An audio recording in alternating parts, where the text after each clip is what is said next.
ഞങ്ങൾ രാവിലെ എഴുന്നേറ്റ് വന്നപ്പോഴത്തേക്കും തന്നെ അമ്മ ലഞ്ചൊക്കെ പാക്ക് ചെയ്ത് വെച്ചിട്ടുണ്ടായിരുന്നു. പിന്നെ ഞങ്ങൾക്ക് പെട്ടെന്ന് തന്നെ ചായയൊക്കെ ഇട്ട് തന്നു.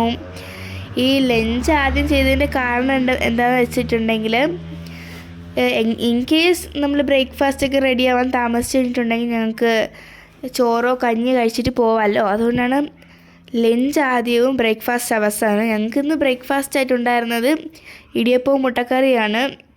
അമ്മ ഇടയ്ക്കിടയ്ക്ക് വീട്ടിൽ ഇടിയപ്പം ഉണ്ടാക്കാറുണ്ട്. അമ്മ ഈ തണുത്ത വെള്ളത്തിലാണ് കുഴയ്ക്കുന്ന ആ ഒരു മാവാണ് മേടിക്കാറ്. തണുത്ത വെള്ളം മീൻസ് പച്ചവെള്ളം, ആ ഒരു മിക്സാണ് അമ്മ മേടിക്കാറ്. പിന്നെ ഞങ്ങൾ സ്ഥിരമായിട്ട് കുടിക്കുന്നൊരു ഇതുണ്ട്, ഞാൻ മുമ്പ് പറഞ്ഞിട്ടുണ്ടോ എന്ന് എനിക്ക് ഓർമ്മയില്ല.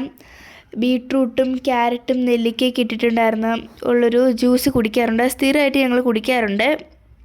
പിന്നെ മുട്ടയും ഏത്തപ്പഴവും കഴിക്കാറുണ്ട്. ഇത് കഴിക്കുന്നതിൻ്റെ കാരണം എന്ന് വെച്ചിട്ടുണ്ടെങ്കിൽ, ഞങ്ങൾക്ക് രണ്ടുപേർക്കും വെയിറ്റ് കുറവായതുകൊണ്ടാണ് ഞങ്ങൾ എല്ലാ ദിവസവും ഏത്തപ്പഴവും മുട്ടയും കഴിക്കാറ്. ചില സമയത്ത് ബ്രേക്ക്ഫാസ്റ്റ് കഴിച്ച് വയറ് നിറയുവാണെങ്കിൽ ഞങ്ങൾ ഏത്തപ്പഴം വൈകുന്നേരമാണ് കഴിക്കുന്നത്. ഏത്തപ്പഴവും മുട്ടയും വൈകുന്നേരമാണ് കഴിക്കുന്നത്. ഞങ്ങൾക്കിന്ന് ലഞ്ചിനുണ്ടായിരുന്നത് ചോറും വെണ്ടയ്ക്ക മെഴുക്കും മീൻ പൊരിച്ചതും മോര് കറിയും ഉപ്പിലിട്ട മാങ്ങയും പിന്നെ കത്തിരിക്ക വെച്ചിട്ടൊരു കറി ഉണ്ടാക്കിയിട്ടുണ്ടായിരുന്നു അമ്മ. എനിക്ക് കത്തിരിക്ക കറി ഭയങ്കര ഇഷ്ടമാണേ.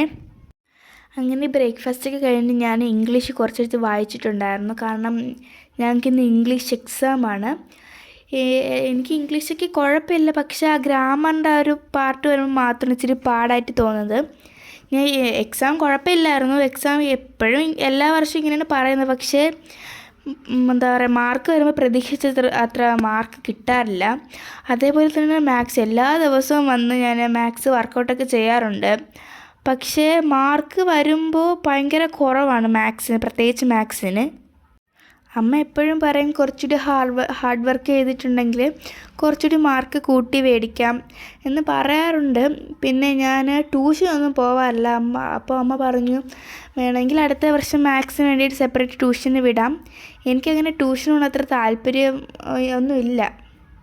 6th വരെ എന്നെ അമ്മയാണ് പഠിപ്പിച്ചുകൊണ്ടിരുന്നത്. 7th ആയപ്പോൾ അമ്മ പറഞ്ഞു ഒറ്റയ്ക്ക് പഠിക്കാൻ ശ്രമിക്കുമെന്ന് പറഞ്ഞു. പഠിക്കുന്ന കാര്യത്തിൽ എന്തെങ്കിലും ഡൗട്ട് ഉണ്ടെങ്കിൽ ഞാൻ ഗൂഗിളും യൂട്യൂബൊക്കെ നോക്കിയാണ് പഠിക്കുന്നത്. എനിക്ക് മാത്സ് മാത്രമാണ് ഇച്ചിരി പാടായിട്ടുള്ളത്, ബാക്കിയൊക്കെ ഓക്കെയാണ് എനിക്ക്.